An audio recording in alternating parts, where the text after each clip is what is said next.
Welcome to V news. Palnadu జిల్లా గురజాల మండలం దైదశ్రీ అమరలింగేశ్వర క్షేత్రంలో తొలి ఏకాదశి సందర్భంగా స్వామివారికి ప్రత్యేక పూజలు ఘనంగా ప్రారంభమయ్యాయి. తొలి ఏకాదశి సందర్భంగా తెల్లవారుజాము నుండి ప్రత్యేక పూజలు, అభిషేకాలని స్వామివారికి నిర్వహిస్తున్నారు.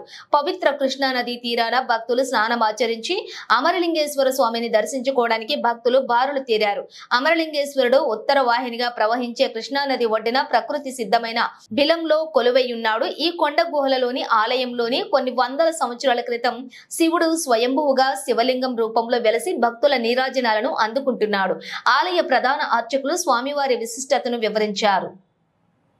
90 సంవత్సరాల క్రితం పులిపాడు గ్రామస్తులు కాండ్ర రామయ్య, పొట్ల హనుమయ్య తదితరులు ఆ బిలం సమీపంలో పశువులు కాచుకునిచుండగా మంత్రోచ్చరణాలు వినిపించాయని, దీంతో వారు ఆ శబ్దం వచ్చిన దిశగా వెతకగా బండరాళ్లు మాటున బిలద్వారం కనపడిందని, దీంతో గ్రామస్తుల సహాయంతో తాడులు కట్టుకుని బిలం లోపలికి ప్రవేశించారని వారు తెలిపారు.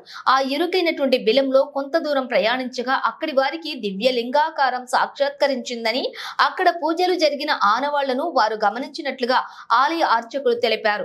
నాటి నుంచి ఈ బిలంలో శివలింగం, శ్రీ అమరలింగేశ్వర స్వామి భక్తులుగా పూజలతోటి ఆ క్షేత్రం విరాజిల్లుతుందని వారు తెలియజేశారు.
ఓం ప్రణో దేవి సరస్ పాల్పేట కొబ్బరికాయ ఉందా మీరు పడిపోయింది అందరూ పూల తర్వాత మాక్షేమ తైరదేవి ఆరోగ్యేశ్వరి పడుకో సోనా హృదయ భౌత్యేకతాపదేవత ఓం నమ శివాయ ఓం నమో భగవతే రుద్రాయ ఓం నమ నమస్తే రుద్రమన్యముదో శివే నమః నమస్తే అస్తు ధర్మణే బాహుభ్యాం ధర్మః యాదేశ శివతమా శివం భగవతే ధర్మ శివాత్మఖ్యాయ తౌతయా నో రుద్రముడయాతే రుద్ర శివ తనోర ఘోర పాతకాస్మే దయా